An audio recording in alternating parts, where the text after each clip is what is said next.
Bard recognized the theatre had its limits. Impatient audiences who wonder why Shakespeare wrote such long plays may be relieved to learn that playwrights did not necessarily expect them to sit through their entire works. Archaeologists digging up the remains of a playhouse in Hackney, East London, that was called the theatre, are investigating a theory that people are free to come and go during plays to visit a bar and bakehouse that was part of the complex. Mola, formerly the Museum of London Archaeology, is working with the Before Shakespeare project at Roehampton University to test the ideas that playwrights knew that some of their audience would go out to get a drink and rush back when they heard that a fight scene was about to take place. Callan Davis, lecturer in Renaissance Studies at Exeter University and part of the project, said there was some evidence for playwrights using recap segments of the sort now used at the beginning of television serials.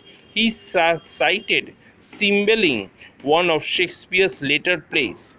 The last act is a really extensive recap of everything that has happened, he said. There are narrative cues that plant our audiences back in action.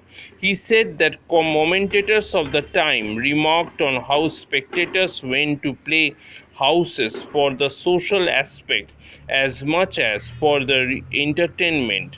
Henry Chettle, who was a contemporary of Shakespeare, said in 1593 that when plays are allowed, young people spend half of the day watching them, but that of the majority of those young people are drawn to the places where these plays are performed rather than to the plays themselves.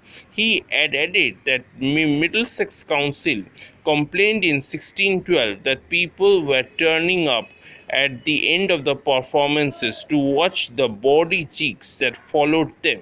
Heather Knight, who is leading the excavation, said that she was seeking evidence as to whether one of the outhouses was a tippling house.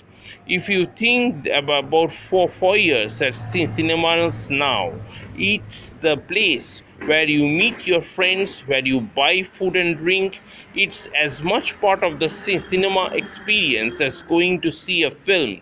If we can understand the physical dynamic of the buildings, we can restart re-examining early texts. She added, you can imagine that people came running back in and watched the dramatic action of a fight scene, and then when it had finished, this is a boring bit.